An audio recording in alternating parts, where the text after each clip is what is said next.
My name is Rabbi Gil Student. I'm the Director of Jewish Media Publications and Editorial Communications at the Orthodox Union. I'm sitting here with Rabbi Yisrael Motzen. He is the rabbi near Tamid, assistant to the EVPs at the Orthodox Union, and director of the Kol Echad initiative. And we're here to talk together about the summer 2025 issue of Jewish Action. We're going to be talking about two particular articles. One article is a profile of Rebbetzin Tobi Kaplan, the wife of Rabbi Aryeh Kaplan, whose name is probably familiar to many of our listeners. And we're also going to be talking about a fascinating article by someone named Wally Klatch, who is suffering dementia and tells us about his journey from his perspective of dementia. Just want to give you a brief teaser of the next issue of Jewish Action, the fall 2025 issue, which you may have it now for all I know. The topic of that issue is how to build a community, in which we profile specific individuals who moved to a community and had an oversized impact, and it might give you some ideas on things that you can do to make a real impact in your community. For now, we're going to be talking about the summer 2025 issue, and I hope you enjoy the conversation. One of the articles that struck me in this magazine is there's an article about Rebbetzin Tobi Kaplan. Rebbetzin Kaplan was married to Rabbi Aryeh Kaplan, and her story, just like her husband's story, is very much outside of the box. Rebbetzin Kaplan, she grew up as a child in the Mississippi Delta. She was not observant. She had very little connection with the Jewish tradition. And her connection to the Jewish tradition was when she would go to Louisville, Kentucky, and spend time with her grandparents, who were a little bit more observant, but not too much. So recognizing how the kochos, the tremendous powers that she had, the potential that she had. Her parents heard about a young rabbi who was in Louisville, Kentucky, and said, why don't you make yourself an introduction to him and maybe see if something happens. And Baruch Hashem, they got married. And the most interesting thing, though, was that he was in Louisville, Kentucky, Rabbi Aryeh Kaplan. Previously, he was learning in the Mir in Yerushalayim. We're talking about the 1950s, I believe. These are early 1960s. And he went from a year in Yerushalayim and up to Louisville, Kentucky, teaching, I think it was at Hebrew school. And Baruch Hashem, they got married. They had many children, 9 children. They wandered around. He went to different places to advance degrees in physics. And then he went on to different shuls where he was a rabbi, all in small towns across the country, until eventually they ended up in Boro Park, and he was working for the OU, where we are right now, in the OU headquarters. Different OU headquarters back then. I'm sure it was many decades ago. Rebbetzin Kaplan was really the force behind the man. She's the one who created the home that was full of hospitality. She grew up as an only child, and her big thing was she wanted to have guests in the house as much as possible, and she's surrounded herself and her family with Shabbos guests coming to enjoy Shabbos with them. Rebbetzin Kaplan, she was the driving force behind Rabbi Kaplan's ability to produce so much. He's well known as a translator and a writer, and he was incredibly productive and prolific. In his short life, he unfortunately passed away at the age of 48 in 1983. But she was the one who insisted that, for example, he had shiurim and invite people into the house for shiurim. And in the magazine, we actually interview someone who went there. Yitta Halberstam, I know her personally because her brother lives 3 blocks away from me. But she actually went to the shiurim in Boro Park. And can you imagine that? Aryeh Kaplan, who's to us is a legend that, kind of greater, larger than life, that she was in the home. And the reason people were going to the house was because Rebbetzin Kaplan was the one pushing him to do all that. She helped edit some of his writings. I mean, he was so prolific. You can't do that on your own. You need assistance. And more than that, she was the one who, they lived in poverty, deep poverty. I mean, and we hear about how their sons would have, worn out sneakers walking around in the snow, in the cold. It gets cold in the winter in New York, and they didn't have much. They had so little. They lived in poverty and devoted themselves to Klal Yisrael. Rabbi Kaplan was one of the forces of the Kiruv, the outreach revolution, following the 6-Day War. But what's so interesting to me, Sterling, I'm calling him Sterling, I'm allowed to do that. Anyone's allowed to do that, but go ahead. By the way, we agreed, no rabbi terms No at honorifics. all. I won't call you doctor. So, both Rabbi Kaplan and Rebbetzin Kaplan were Baalei Tshuva themselves. Mm-hmm. long before there was such a concept of Baal Tshuvas. And it's just remarkable that she grew up in the Mississippi Delta and became completely comfortable in Boro Park. And then it's a remarkable life trajectory. Just think about it, though. She was not Shomer Shabbat. She didn't keep Shabbat. She didn't keep kosher. And her parents said, why don't you date and possibly marry this rabbi who just learned in the mirror in Yerushalayim? And she loved the idea. But you also have to wonder what would happen if they weren't both Bali Tshuva. Would they have been able to have this impact? Would they have had that perspective? Could he speak? Could he communicate the way that he did with people without having the same background that he did and that she did? Who knows? But I imagine it'd be quite limited. It would be quite challenging for them to be able to do so. So neither of us were old enough to have ever had any interaction with Rabbi Kaplan at all. But there's a YouTube video that I've seen of him on a non-Jewish talk show, and his just complete comfort in talking about Kabbalistic ideas in simple language is mind-blowing. Mind-blowing. Yeah. He had this mind that was just overwhelming. Yeah. But so here's my question for you. All right, there's a saying that behind every great man is a great woman. So, is that true? They say, I'm not going to say which one of the Gedolim had a wife who was didn't want people traipsing through her house. So he would go, and through the window, people would come and talk to him and interact so as not to intrude on his wife. Wow. So he still became great. Mm-hmm. On the other hand, you have 9 kids. You got to put food on the table. And, they lived in poverty. So she put up with that. She not only put up with that, she encouraged him in that incredible path. What do you think? Do you think he would have been Aryeh Kaplan? We don't even call him Rabbi Aryeh Kaplan. Everybody just calls him Aryeh Kaplan because he's so great. Gadol mi Rabban Shemo. That's right. Would he have been Aryeh Kaplan? Without a wife like that? Right. Yeah. I think when you think of Rebbetzins, I see it almost like there's 3 categories of Rebbetzins. There's the one type where you're both in silos. The rabbi does his job, the Rebbetzin does her job, and they each just go to work. And they finish at the end of the day, and it's it. And then there's a second model where the Rebbetzin is kind of supporting from the background, encouraging, making sure that everything's going smoothly, making sure that her husband and his ability to do what he needs to do is really being met. And then you have the 2 standing side by side, like real, full partners. And I think it's just worth noting, just even the fact you asked the question, the fact that the article really focused on that, in some ways the absurdity of it. The fact that this is even something we talk about, something that we expect for there to be a professional whose wife in some way is connected. Like, I've never met a lawyer whose wife is expected, to show up to whatever it might be or to be involved in their work. It's bizarre. It's bizarre. And at the same time, I think it's incredibly valuable.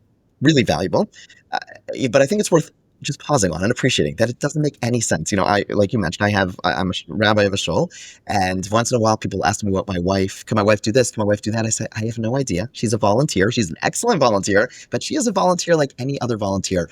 Treat her the same way. And we have these incredible expectations of Rebbetzins. And at the same time, I think it's incredibly important.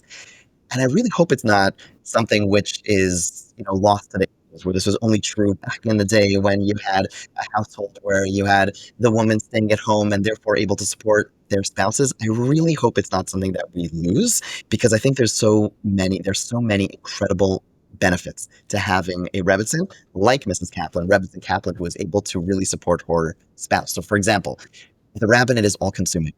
Someone like Rabbi Aryeh Kaplan, who was clearly writing endlessly, lecturing endlessly, giving everything he had to his job, you can't just show up at the end of the day and be available the same way. It is something which is taxing, and you need to have a partner who's really there, who's really supportive and really encouraging you to go forward. And I think that's one very important piece. Another piece which is not focused on in the article, and appropriately so, but it's something which I think is worth mentioning, and you could also feel is appropriate to cut out entirely, but I think it's worth mentioning, and that is that, in the rabbinates, Rabbi Kaplan, when he walked into a room, people took notice of him. And thank God, we live in a community where people respect their rabbis, and that's beautiful. Kavod is appropriate to give to someone in a rabbinic position.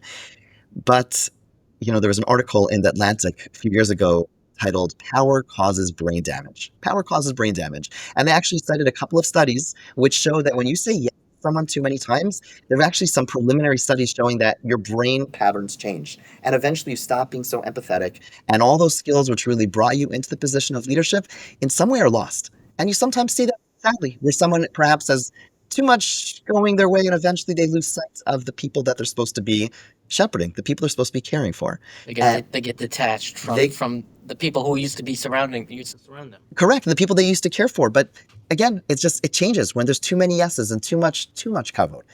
And one of the takeaways from that article in The Atlantic was the critical importance of having someone, and most notably a spouse, who could say it as it is, who could really keep you in check. Now, of course, the article over here didn't highlight that point, but if you have a spouse who's a strong-willed person, a strong person as well, who's able to counter her rabbi husband and be able to ensure that he has a healthy thought about himself, he's able to think about himself in a healthy fashion, when he perhaps is, out of line, in a good, appropriate way, she's able to be the one to kind of tap him on the shoulder and say, I don't think so, honey. We're going to do things a little bit differently. And to have that strong Rebbetzin force, I think, is critical. So this is my very long way of saying that I hope to God this is a model that we are able to maintain, that this is not just a story of the past, but ensuring that there is a Rebbetzin in someone's life, in a rabbi's life, in a teacher's life is critical. And, so it's impossible to be able to tell what would Rabbi Aryeh Kaplan be without his Rebbetzin. But I would venture to say, someone that talented, someone that invested, without their Rebbetzin, I can't imagine we would have the Aryeh Kaplan that we know. So that's interesting what you said, because I was thinking that it's really a relic from a past era, right? When it was a one-income household, and the dad would come home from work, and all the kids would be, the mother would have the dinner ready, everyone would come around, and in those days, a woman a Rebbetzin could be focused just on what her husband did and push him and think. But you're saying that's not necessarily the case, and we can make it work even today. It's harder. It's harder. Yeah, and look, I think if we're gonna, it's worth noting, schools should think about this when they hire someone to make sure that their rabbi is in a position where perhaps their Rebbetzin has, maybe, just to put it bluntly, the rabbi's paid enough that the Rebbetzin has more headspace, has more time, so she could open her door, so she could open her mind and her heart for the community, even if it's not her quote-unquote job. But not having a Rebbetzin, I think, is a complete loss, and again, this article just highlights that. Amazing. So I remember when I first became aware of Aryeh Kaplan, when for my bar mitzvah, I got an English translation of the Mi'am Loez Haggadah, which had recently been published, or maybe it wasn't. I don't know exactly the year. And I started reading it, Haggadah. Even I'm gonna interject. Oh my God, all that I got from my bar mitzvah sat on my shelf for a good 8 years until I actually opened any of them. So this is the difference between me and you. Just want to put that out there. Funny story, completely unrelated. Well, one of the books I got which had recently been published, the English translation of the Ralbag's Milchamos Hashem, the first volume. And so I got a book called The Wars of the Lord by Gersonides. And as a 13-year-old boy, I'm like, cool, wars, battles. And then I open up and find the densest medieval philosophy.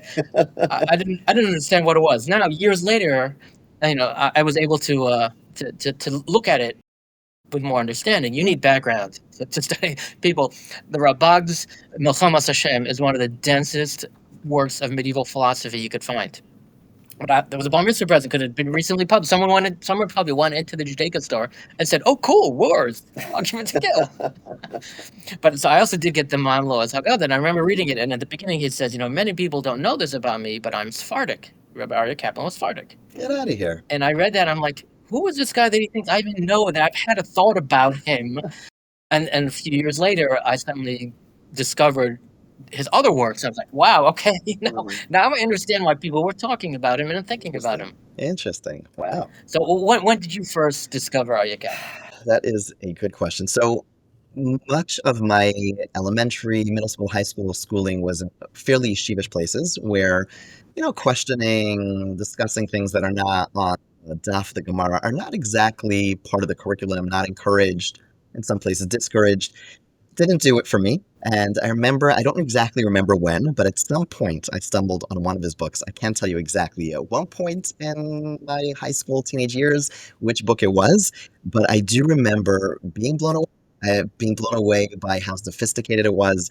It addressed questions like a real, authentic way. It was eye-opening. It was encouraging. It was encouraging to ask, to think, to explore. I found that amazing. I think one of the things that stuck out, and I think in more recent years after he wrote this, someone else got in trouble for sharing a similar source, and that is one of the things he speaks about in one of his books is the verse, which is a bit of a hot topic. A bit of a hot topic. So we're not going to talk about that Tell me today. about it. But it's a hot topic, and he just addressed it in a very, there are many people who try to bridge science and Torah, and sometimes it gets a little convoluted and really overly complex, and perhaps just ideas that are really hard to understand and hard to really take seriously. And he just went about it in almost this effortless fashion, demonstrating how there's really not conflict, and we could address these issues. We could talk about these things, acknowledge the challenges that exist. I found that to be a breath of fresh air, for Torah to be explained in an uplifting, in a relevant, sophisticated fashion. And I wanted more. It really encouraged me.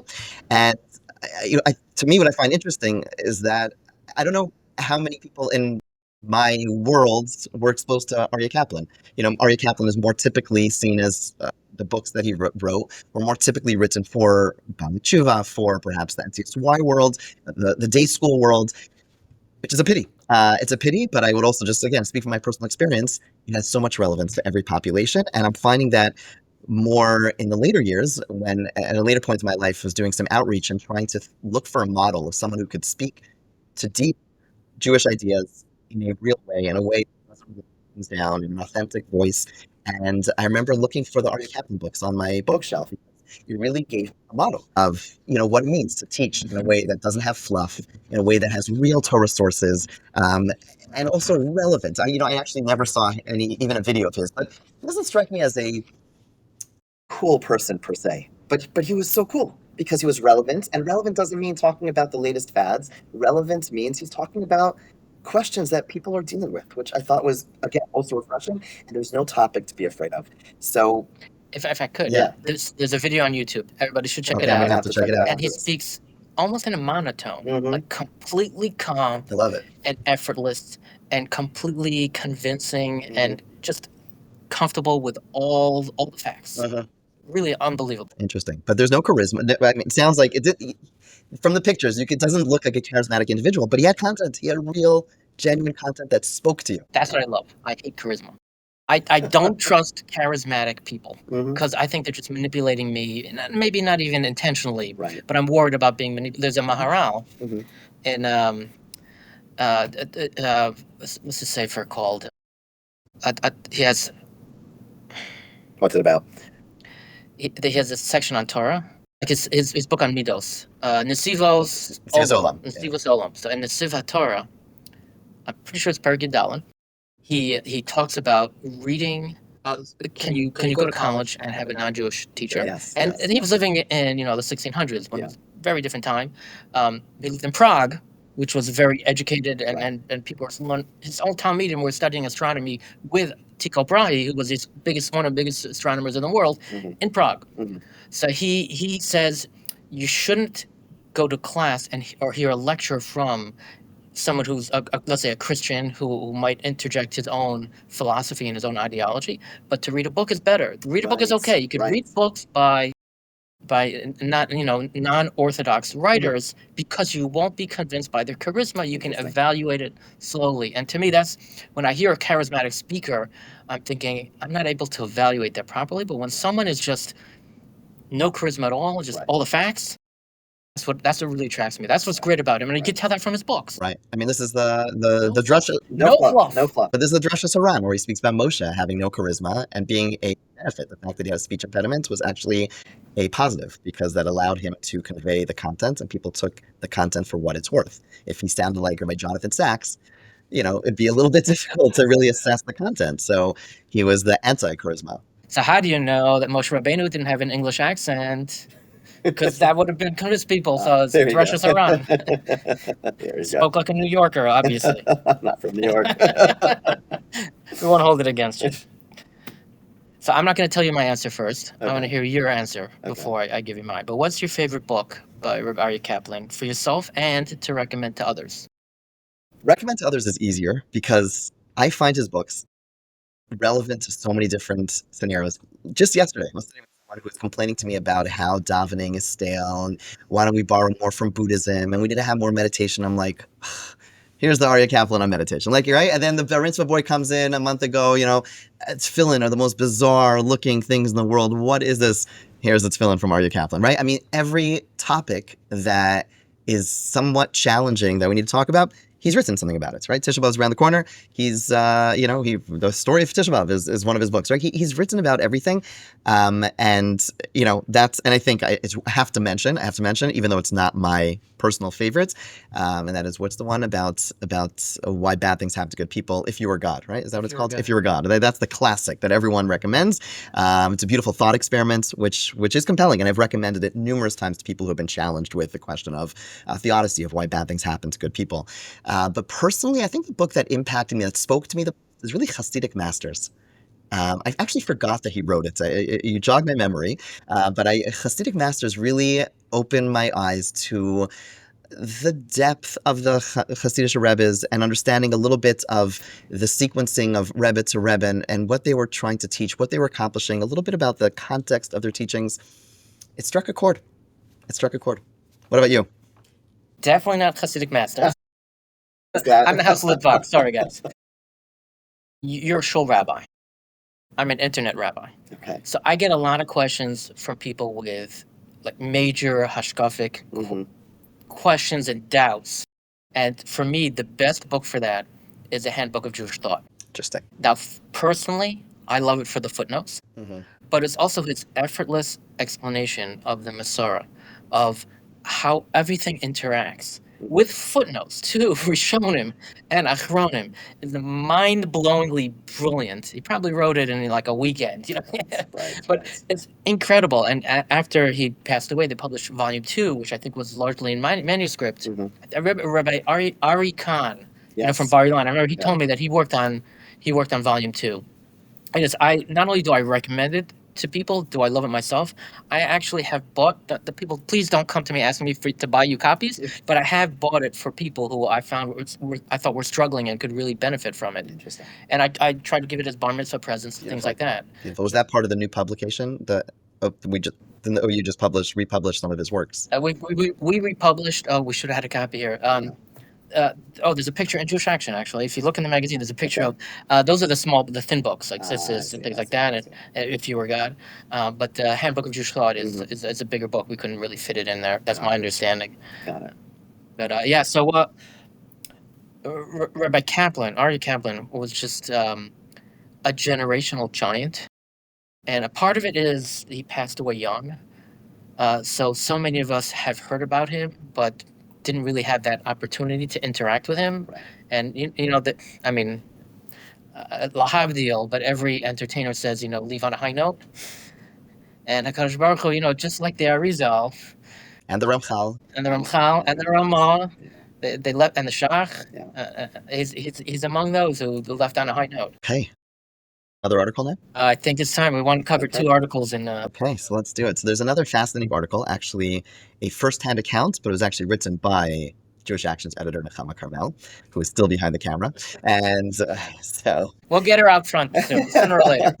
We're going to keep on commenting about her being behind the camera, I guess, until she eventually makes an appearance. But in the meantime, so the individual is named by a man by the name of Wally Klatch. And Wally's a father of 4. He was a management consultant for his whole life. And at 69, he realized at some point that he was having serious memory lapses. And I really appreciate what happens next because... you interact with people sometimes who have serious memory lapses, and they will continuously chalk it up to being about old age. Because the alternative, which is some level of actual cognitive decline, some form of dementia, is frightening, really frightening. But this individual, you could see a little bit of his character coming through, really a person who seemingly faces challenges, obviously went immediately to, I believe it was Hadassah Hospital, and indeed was diagnosed with MCI, which is mild cognitive impairment, in early stage of dementia. And in this article, it's a short article, but very beautiful, he goes on to describe the humility that he has to have. This is a person who is an accomplished professional, but the humility that he needs to cultivate, to develop in order to constantly seek help. He's a person who used to help people, guide people, and here he is constantly saying, can you please help me? Not an easy thing to do.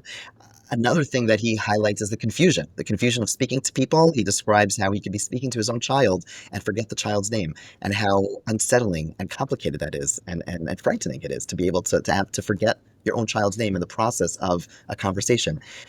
And at the same time, it's really fascinating to hear a person describe the process they're going through while they are declining. It's almost like you're watching like a slow motion, someone falling down, right? You're like watching still by still by still. And that's what's happening over here. And to some degree, they're losing a part of themselves. But the fact that they're able to describe their situation, it gives you that freeze frame. You're watching as the process is happening.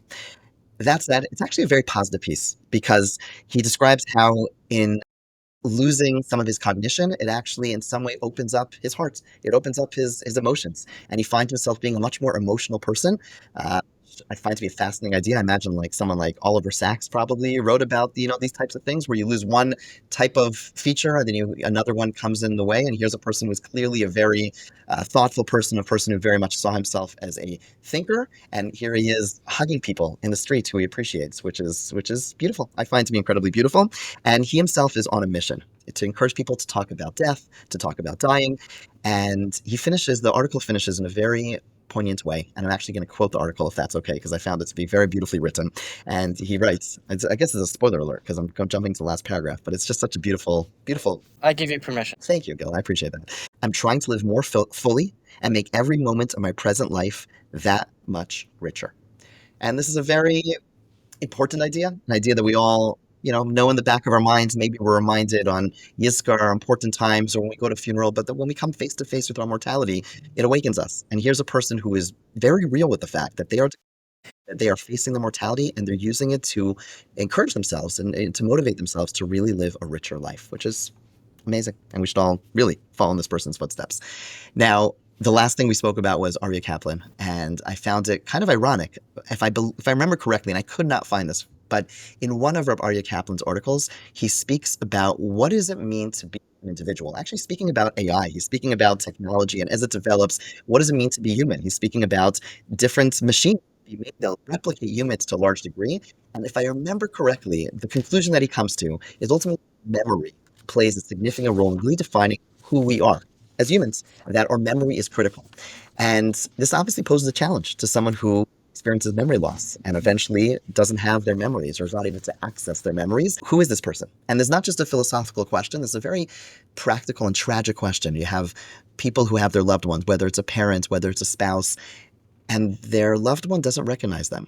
And conceptually, they struggle with, who is this person I'm talking to? My spouse, who before, every time I saw them, I saw within them all the experiences that we had, all the challenges, all the joys, and they don't have that anymore. Who is this? And I'm just wondering if you have any perspective, whether it's philosophically or very practically, how do we look at someone who experiences this level of memory loss? So the quote from the article, when I read that, what struck me is I used to have a boss who was a little depressing in some ways. And he used to say, once you hit your peak at, neither of us are doctors. Once you hit your peak at 20, 25, whatever the peak is, we're all in the process of dying.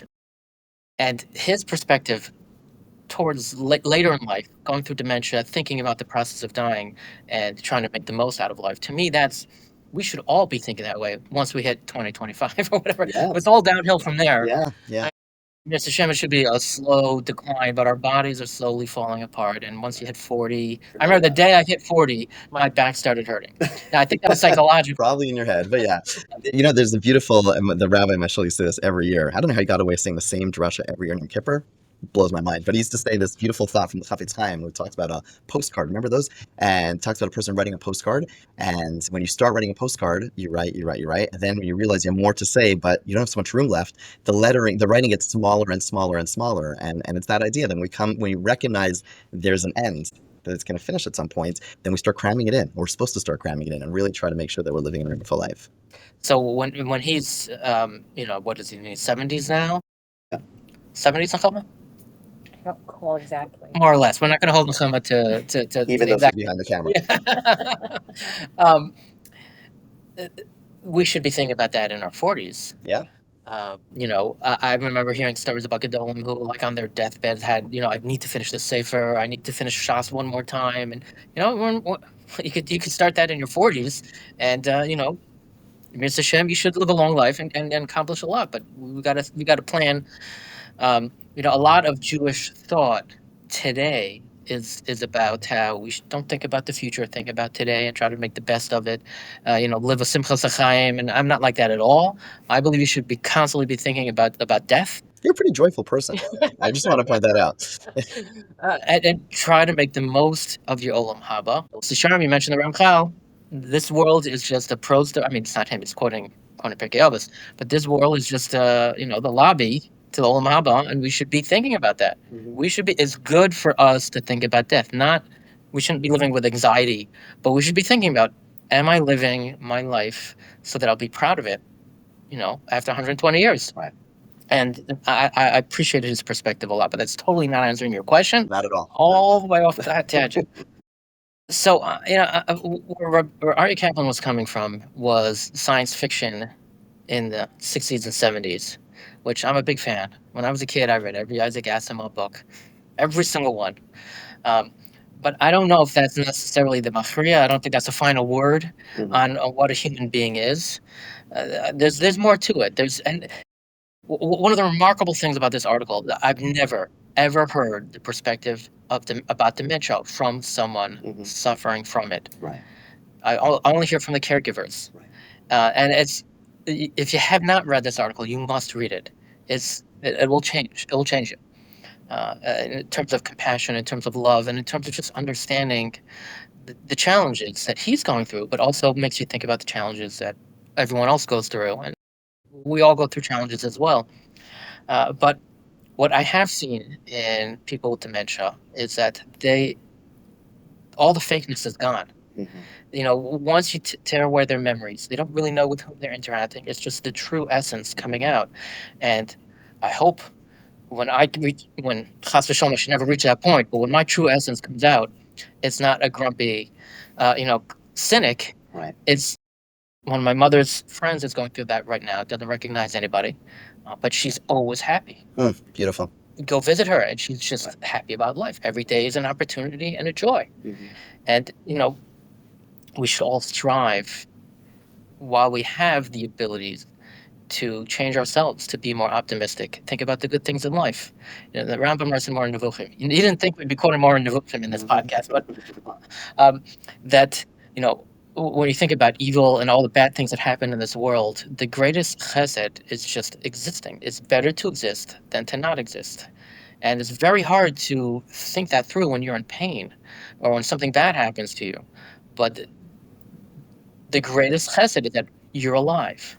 And when you're at that stage of life, nobody should know this, but if you're at that stage of life where you don't fully you're not cognizant of all these complications that you can't learn at Moreh Nevuchim at that point, lo aleinu, but the ability to appreciate every day, get out of bed and smile and be happy about what you're going to. You're going to have a good lunch. You're going to go for a nice walk. You're going to enjoy the beautiful, beautiful weather.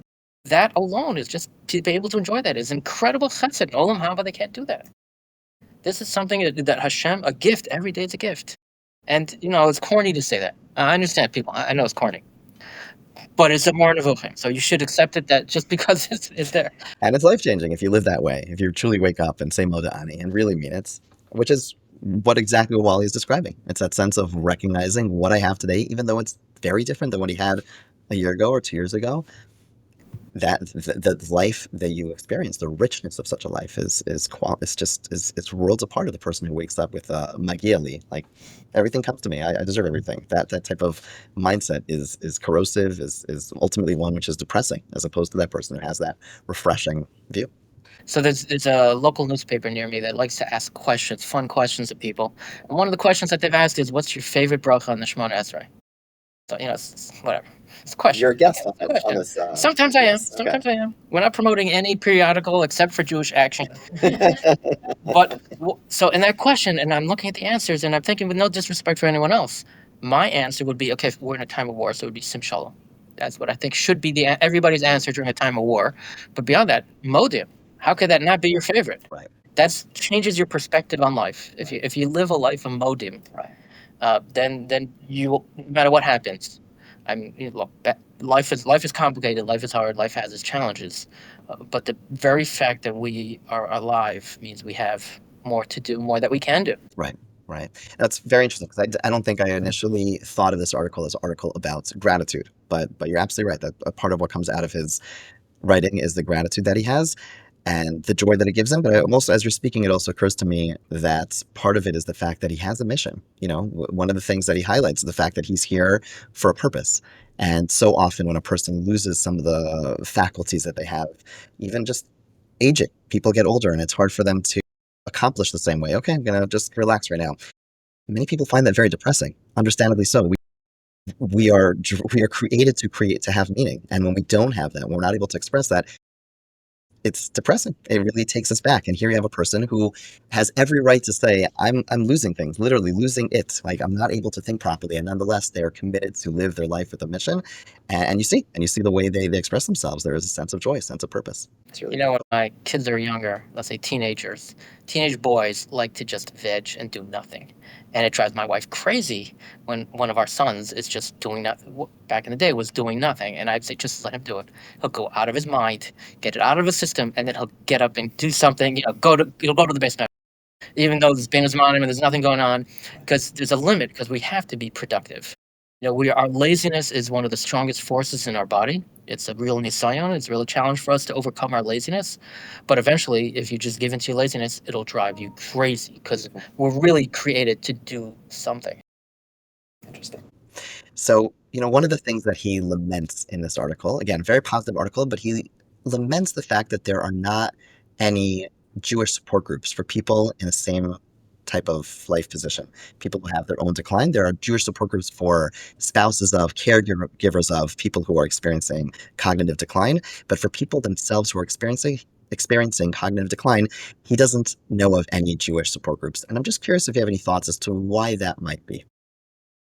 I do have thoughts, but I just want to, on your to-do list, that should be the next thing on your to-do list. But a part of it is what we were just discussing. I've never heard the perspective of someone suffering from dementia before. Mm-hmm. People don't talk about it until they can't talk about it anymore. Right. And maybe now is the time for the awareness is now there. This article has brought the awareness, and maybe we will create these types of support groups. But the other thing is that, sadly, it's a temporary stage where you're far enough in the process that you recognize that you have dementia and you've accepted it and you realize what's going on, but it hasn't gone so far that at some point you can't deal with it. You can't have a support group. So I don't know if there's really a population Mm-hmm. that can get together and talk about it. Right. My impression was that it was more of a Jewish, again, I did not do the research, and thank you for the homework, but, it sounded like there was a dearth of Jewish support groups, but there were support groups that were non-denominational that existed for this population. But And that's another thing. Maybe we don't need a Jewish support group for this. it's a very important point to bring up. I just was speaking to someone, sent them to an AA meeting, and they came back, they said it was so non-Jewish. There's nothing, when you need support, you don't necessarily have to go to a Jewish space. As long as no one's, proselytizing or talking about their faith per se, healing is universal. And I agree with you. I'm not sure if we need a particular Jewish bend on some of these things.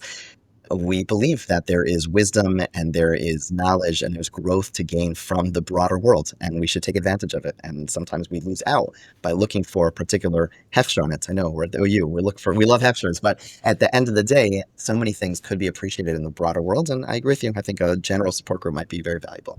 On the other hand, though, particularly with people with dementia, everybody's like this, but particularly with people with dementia, being around things that are comfortable to them, and having just the objects and the words bring a lot of comfort and actually helps them just have more, reduce the symptoms to some degree. Right. It's very low, but it's very important. So maybe there is room for a Jewish support group just so they can talk about the things that bring them the most comfort. Yeah, that's a good point. There's a lot of discussion about moving a patient who has dementia from their home into a facility and the impact that it has, even though their memory seems to be completely gone, but the comfort is something which impacts them significantly. So that's an excellent point.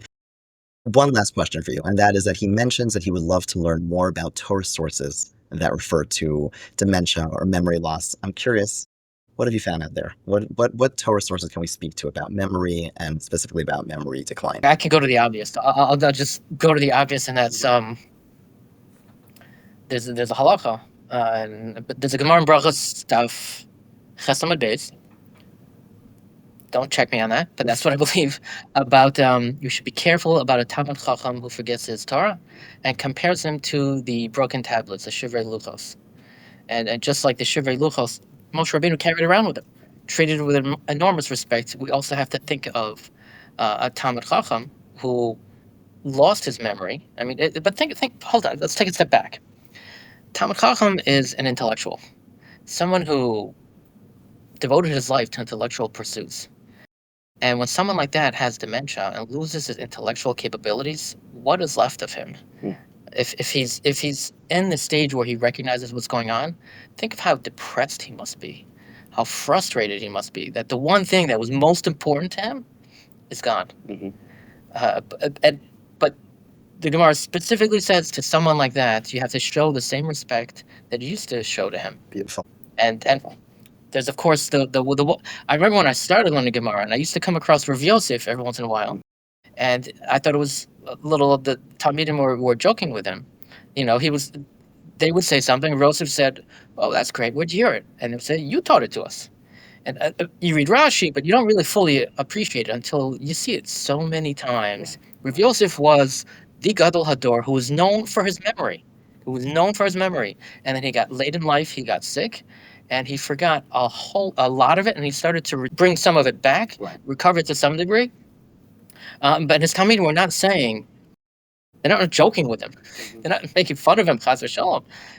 They were, if anything, they were trying. I think the way I interpret it, they were trying to give him comfort. Right. You taught it to us, Rabbi. We are continuing your work when you can't do it anymore. We're bringing you to your legacy. We're continuing your legacy, and that's to someone at that stage in life, seeing children and grandchildren. If they should have, but not everybody does. But if they do, seeing their continued legacy is so important to them, because they realize that they accomplished something in this world. And as accomplished as someone may be, he might have been the CEO. He might have been the CEO of a company, or might have done all sorts of incredible things. He might have invented things or built things. He might have been an architect. Who knows? At the end of the day, what are they leaving behind? And it's the family, it's the children and the grandchildren. So that, I think, brings them a lot of comfort. And even when they don't recognize who you are, and you tell them, I mean, I've seen this, and they say, "Oh, sometimes I've seen it. I'm glad I raised a child like you." Wow. Yeah. And I'll just finish with this, because I love the Gemara that you quoted, because it doesn't say you should have compassion on those shattered tablets. It says you should have respect, if I remember correctly, right? In other words, there's a sense of respect, right? And in terms of the relationship that we're supposed to have, you have a spouse, you have a parent, who now it's never, oh, I feel bad, I wanna look out for them. But the Gemara actually asked us to do something which is not so simple. Asked us to remember what they were, what they stood for, what they've accomplished, and recognize them for who they are right now, and to respect that, not just have compassion, but to really treat them with the kavod that they deserve. Thank you. And this should be another podcast, though, just treating a sick parent, elderly parent, is so hard because of that. Because you have to show them the respect that they deserve. Right. It's one of the 10 Commandments. But you're taking care of them. It's a reversal of the roles. There's so much there. I mean, I can only, I'm not qualified to even talk about it. But we all know how difficult that is, how hard it is, and how great it is. Nobody is perfect. Nobody can do it perfectly. And it's impossible to show proper respect to a parent when you're changing their diapers, or I don't know, taking care of them in any of these really difficult ways. But the effort is so important, just to them, to you, and to your kids who see what's going on. So on that really positive note, I guess, Jewish Action magazine is at jewishaction.com. It's a magazine of the Orthodox Union, and we're discussing the summer issue of 2025 today. So thank you for listening.